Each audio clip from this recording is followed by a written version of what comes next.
Salin yun ang ating mga gamit ng hostilyo.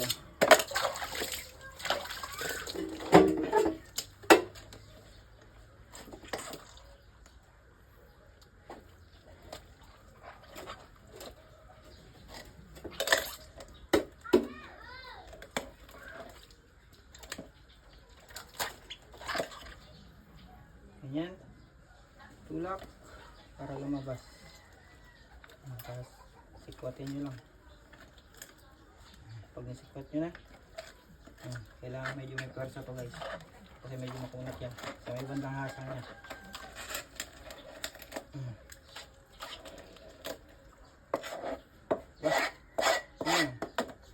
May iba na rin taba. Tama na yung atay. Okay, good.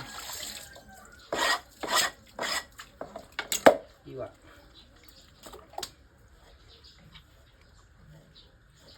Masarap na pang ihaw. Katamtaman lang.